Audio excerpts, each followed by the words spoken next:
Sir, എൻ്റെ പേര് ഫിദ ഫാത്തിമ സിയാം. ഞാൻ +2 ജേർണലിസം വിദ്യാർത്ഥിയാണ്.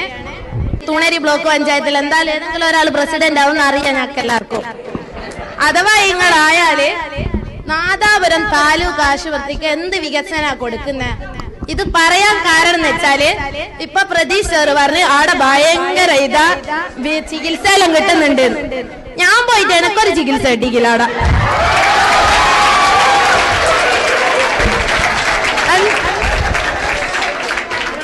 എന്നിട്ട് ഞാൻ വേറെ ഹോസ്പിറ്റൽ പോയത്, തൊണ്ടയിൽ വെള്ളം കിട്ടിയിട്ട് ചെന്നേരം പറഞ്ഞു ഇപ്പൊ അവിടെ ഡോക്ടർ ഇല്ല, പിന്നെ വാ, എമർജൻസി കാര്യത്തിന് പോകുമ്പോ അന്നേരം തന്നെ വേണ്ടേ, അല്ലാണ്ട് പിന്നെ വാ എന്നിട്ട് കാര്യമില്ലല്ലോ.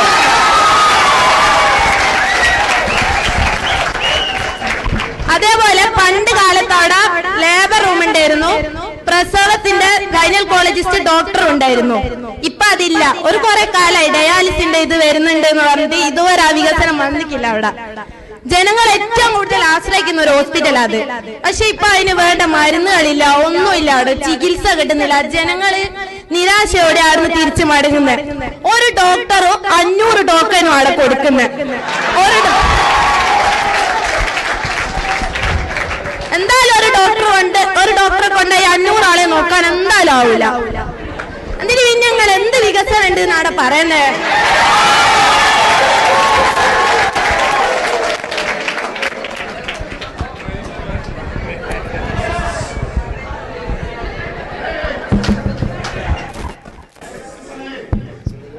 മോളെ 36 ഡോക്ടർമാർ രോഗികളെ പരിശോധിക്കുന്ന ആശുപത്രിയാണ് ഇപ്പോഴും നാദാപുരം ഗവൺമെന്റ് ആശുപത്രി തന്നെ. മോൾ ഏത് സമയത്താ പോയത്? 36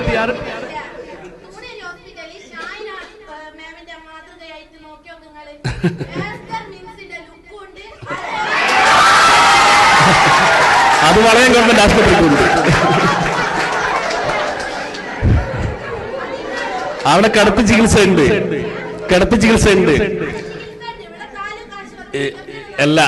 അല്ല നാദാപുരം ഗവൺമെന്റ് ആശുപത്രിയിൽ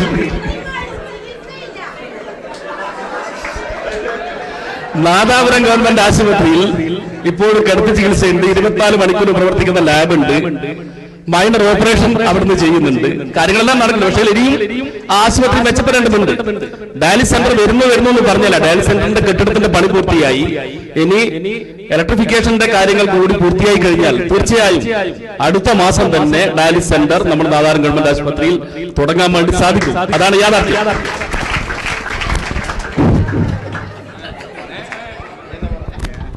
ഇതിങ്ങളിപ്പം വോട്ട് കിട്ടേണ്ടിട്ട് പറയുന്ന അല്ല. പൊതുവെ ഈ പാർട്ടിക്കാരെന്ന് വെച്ചാല് 5 വർഷം മുമ്പ് പറയൂ LDF വരും, എല്ലാം ശരിയാവും. LDFന് വോട്ട് ചെയ്യാ, UDFന് വോട്ട് ചെയ്യാൻ വരും. ഞാൻ റോഡ് ഉണ്ടാക്കും, ഹോസ്പിറ്റൽ അതാക്കും, സ്കൂൾ വിദ്യാഭ്യാസം കൂട്ടുമെന്നും പറയൂ. ഇതൊന്നും കണ്ടിക്കില്ല. എന്നിട്ട് പിറ്റേ അടുത്ത 5 വർഷം കഴിയുമ്പോ പിന്നെ വീട്ടിൽ വരും വോട്ട് ചെയ്യണമെന്ന്. ഇവിടുത്തെ സ്കൂൾ റോഡ് തന്നെ ഞാൻ കണ്ടിട്ടാ പറയുന്നത്. ഇവിടുത്തെ സ്കൂൾ റോഡില് ഇവിടെ താറ ചെയ്തൊക്കെ അങ്ങോട്ട് കുറച്ച് കുണ്ടുണ്ട്, ഒന്ന് നടന്നാ മതി. ആടെ താറ ചെയ്യാണ്ട് താറ് എടുത്തങ്ങ് പോയിക്കേ.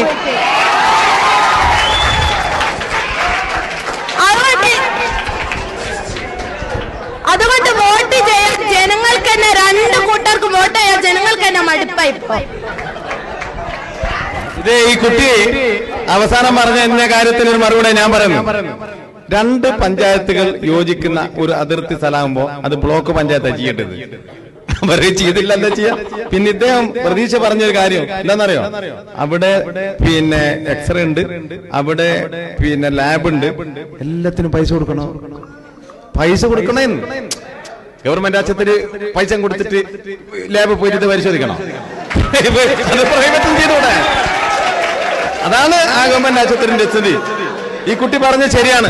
എന്ത് കിടത്തി ചികിത്സ നിങ്ങൾ ചെന്നോക്ക്, കിടത്തി ചികിത്സ ഉണ്ട്, തീർത്ത് ബെഡ് കാലിയാ. ഇതെവിടെയാ കിടന്ന് ഇവരെ കിടത്ത കാട്ടെ ബെഡ് കാലിയാ.